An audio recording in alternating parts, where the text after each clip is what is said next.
Hey guys, so today, an interesting day. So in the morning I recorded a video for my film class with some classmates, and we basically had to set up this, make it look like a conspiracy theorist board with like stuff all taped together and like lines drawn between stuff. We didn't really have a way to hang up our like board though, so we just taped it to the wall. And then we also wanted a hanging light, so we just tied a flashlight to a string and taped it to the ceiling.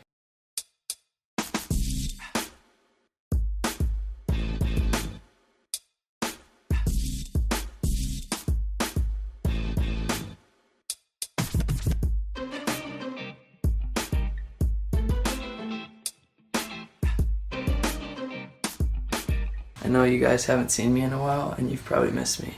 So I'll just tell you the dealio. I'm playing a conspiracy theorist, and it's gonna be super lit. I gotta point out different presidents who have pictures of Harambe in them. And then the punchline is... Don't spoil the plot, Sam. Don't do it. I'm not spoiling it. It's a meme, you know? That's not even a plot, that's just a meme. Overall, though, the ambience was really great. I'll include a really brief clip of that right now. But where could he be? Maybe he's... in Nixon's grave. Then we have no choice. We must exhume the body.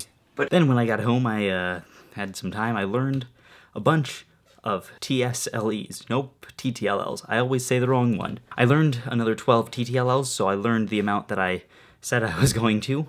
So I know 24 of them now, which is a third. And I gotta say they were actually really easy to learn, because all they were was the backwards mirror of the ones I already knew. And I thought it might be kind of hard to learn to reverse that, so it would be like learning all new algorithms.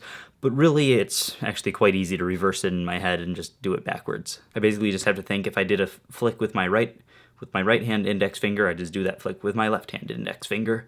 And then everything works out, and I just do R primes instead of R's, and yeah, it's pretty easy to do mentally, just reverse everything. All of this I've been doing on my new Valk 3, which I set up, and I'm really liking it for two-handed. For one-handed, it's quite fine, it's okay.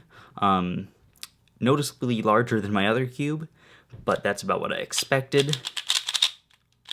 I can still turn quite quickly on it. It's a little bit too fast for me one-handed, but I think I'm going to get used to it and it'll be okay. Here's the test algorithm I always do. It's a TTLL that I can do really fast. I can get like 11 turns per second on it one-handed. As you can see, there was just a little bit too big, so I had to like kind of re-grip it. Let me try to do it again, re-gripless. There you go. You can see somewhere in there, I overshot a turn. So yeah, it's not the perfect cube, or maybe I'm just not used to it yet. I'm gonna have to mess around with it more one-handed to find out. But yeah, hopefully between all that footage and there's gonna be plenty of outtakes from my conversation with Nathan Wilson. So just to end the day, I'm gonna throw in some cool clips from our conversation that didn't quite make it into my main video from the Colorful Pockets channel, but I think is really interesting discussion anyway. So begin. I've got the whole Leafy setup going here. I got the microphone in. What I should do is I should just come up really close and like edit out my chin. Yeah. Oh.